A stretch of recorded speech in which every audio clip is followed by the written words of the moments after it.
aircon. Not seen aircon like that before.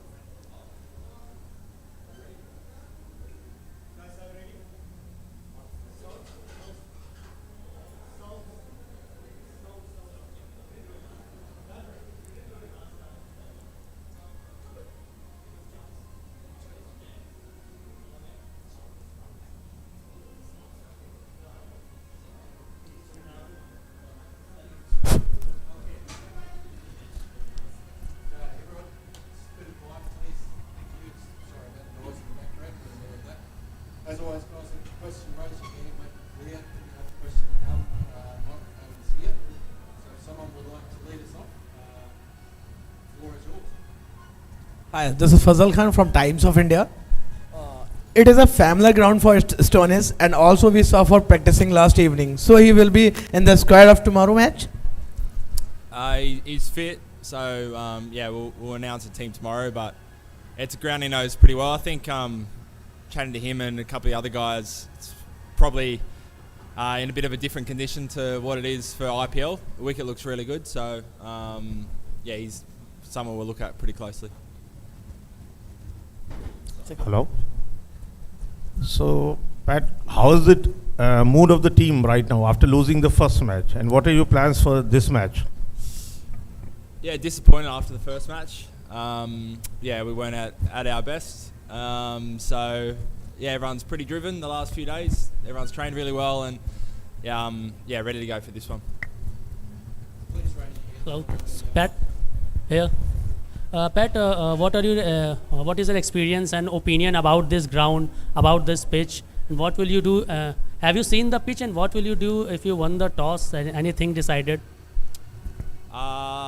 Don't know. We'll judge tomorrow for the toss, but it's a beautiful stadium. I thought I had been here, but I don't think I have. But beautiful ground. The wicket looks really good. I haven't had a look at it today, but last night looked really good, really even. So maybe a bit of pace and bounce. Yeah, so we'll see how it is tomorrow. It will be a high-scoring match. Potentially, yeah. It looks like, yeah, when it's a good wicket, which that looks like. Most of the games have been 300 plus. Yeah. Hey, Pat, how's Adam Zampa tracking? I understand the ball was pretty hard to grip for a wrist spinner the other night, but was there still some sort of lingering soreness there from those neck and shoulder issues he's had in the past?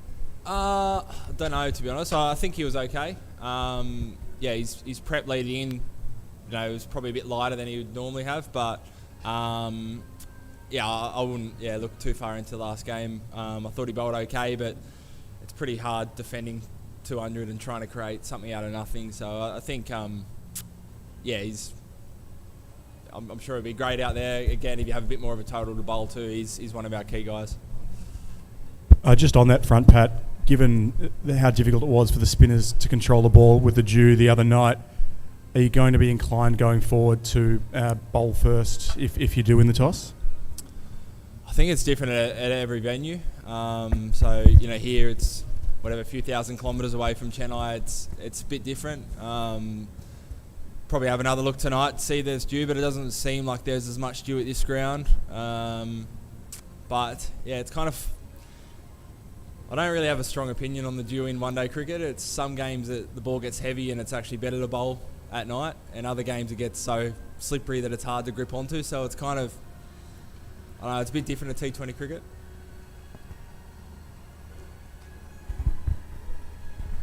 Pat, you spoke prior to the first game about the middle overs, how crucial they are in one-day cricket. Generally, teams that take the most wickets in the middle overs, 11 to 40, go far in this tournament. Is it a bit of a worry, with the sort of struggles that Australia's had of late, losing wickets in those middle orders? And can you take us inside the conversations to try and resurrect that going forward?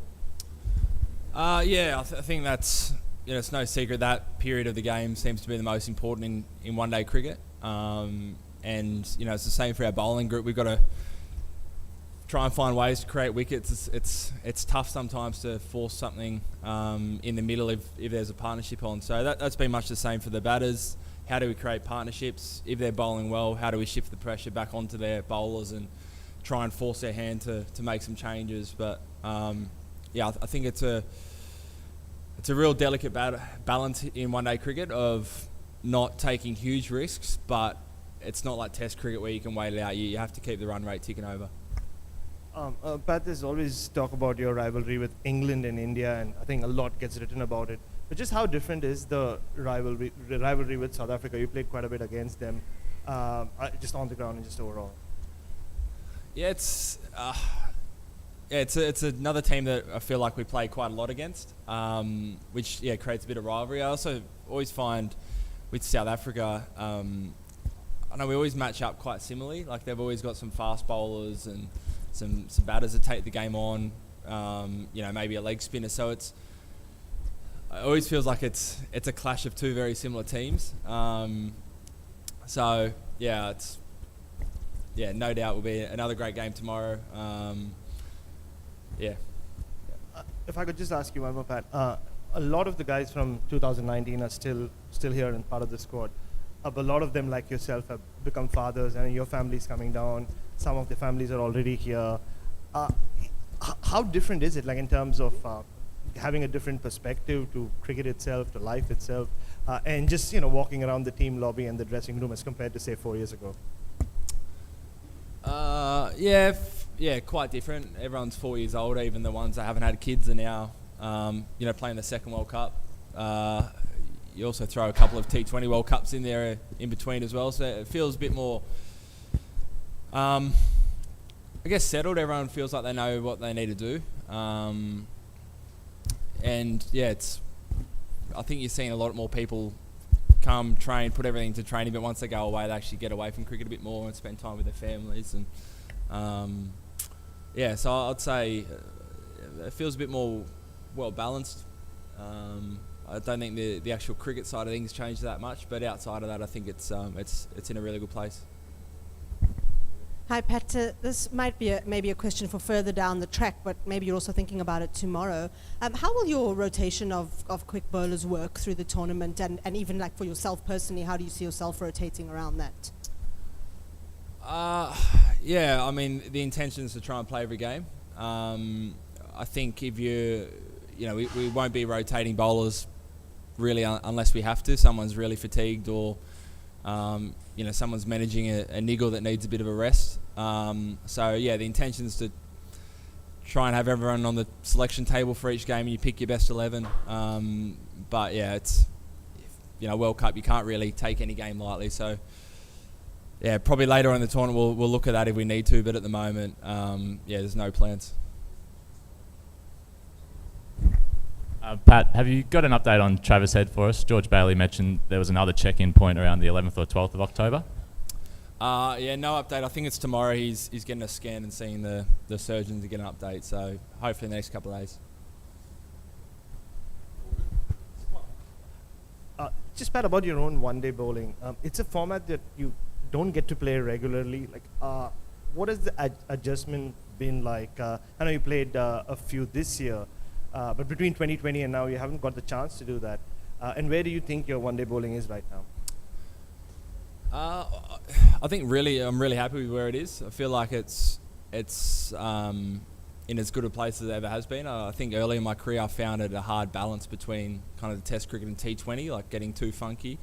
I always find with with one-day cricket, your roles can be very different.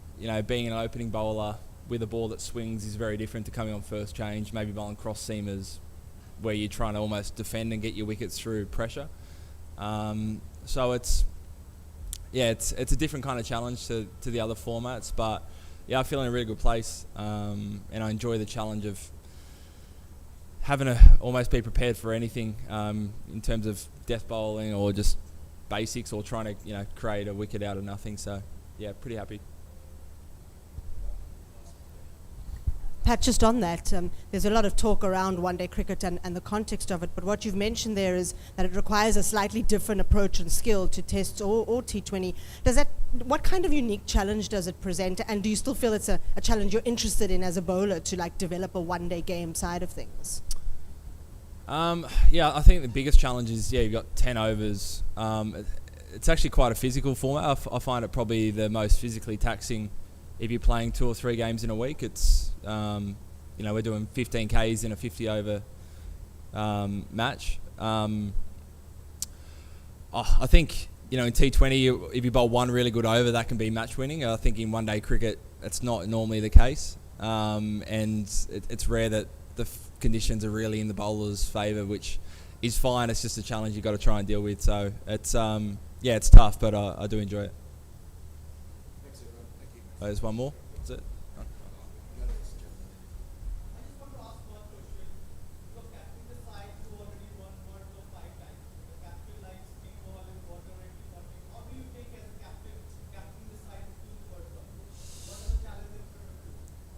Yeah, I mean, first of all, it's a great legacy, so I feel really lucky to be in that position. But yeah, every World Cup's different. It's a different bunch of boys out there, so it's I don't know. It's great. I enjoy it. We're all in it together. The 15 of us who are obviously desperate to win. So I feel lucky to be in charge.